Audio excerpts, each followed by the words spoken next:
আসসালামু আলাইকুম বন্ধুরা, আপনারা কেমন আছেন? আশা করছি আল্লাহর রহমতে আপনারা সকলেই ভালো আছেন। আজকে আমি আপনাদের সাথে দারুণ একটি রেসিপি শেয়ার করব। আর রেসিপিটি হচ্ছে ক্ষুদিরার শাক ভাজি রেসিপি। নতুন আলু দিয়ে এই শাক ভাজি করলে খেতে অসাধারণ লাগে।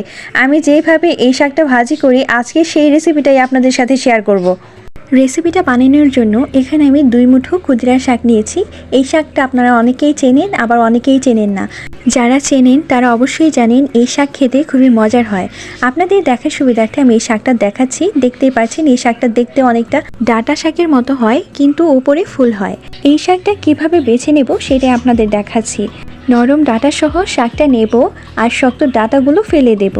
এভাবে সম্পূর্ণ শাকটা বেছে নেব।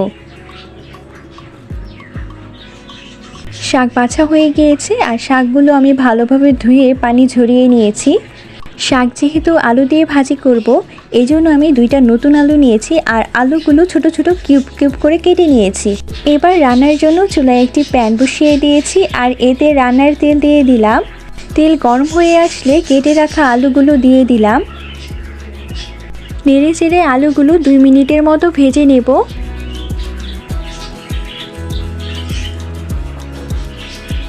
ভাজার এ পর্যায়ে সামান্য একটু হলুদ দিয়ে দিলাম,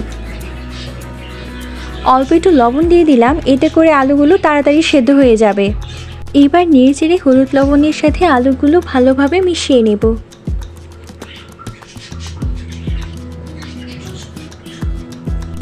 আলু হাফ ভাজা হয়ে এসেছে। এ পর্যায়ে একটা রসুন কুচি দিয়ে দিলাম, একটা পেঁয়াজ কুচি দিয়ে দিলাম। এবার নেড়েচেড়ে রসুন পেঁয়াজ হালকা ব্রাউন কালার করে ভেজে নেব।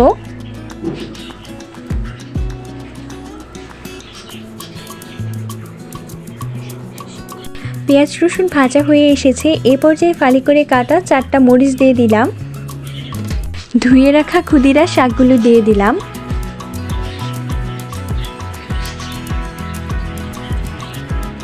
শাক দেওয়া হয়ে গিয়েছে। এ পর্যায়ে স্বাদ মতো লবণ দিয়ে ঢাকনা দিয়ে ঢেকে দিলাম 2 মিনিটের জন্য।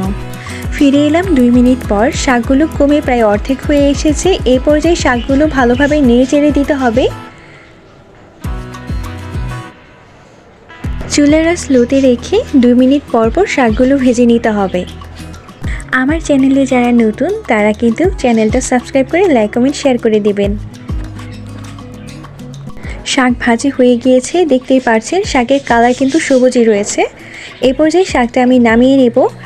যারা ক্ষুদিরা শাক ভাজি কোনো দিন খাননি তারা একবার হলেও ট্রাই করে দেখতে পারেন। আশা করছি ভালো লাগবে। যে কোনো শাক এভাবে ভাজি করলে খেতে দারুণ লাগে। আপনাদের দেখার সুবিধার্থে আমি শাকটা পরিবেশন করে দেখাচ্ছি। এরকম সহজ ও নিত্য প্রয়োজনীয় রেসিপি পেতে হলে গ্রামীণ কিচেন উইথ আখি চ্যানেলের সাথেই থাকুন। আজকের মতো এখানেই বিদায় নিচ্ছি। দেখা হবে নতুন কোনো রেসিপি নিয়ে। সে পর্যন্ত সকলেই ভালো থাকুন।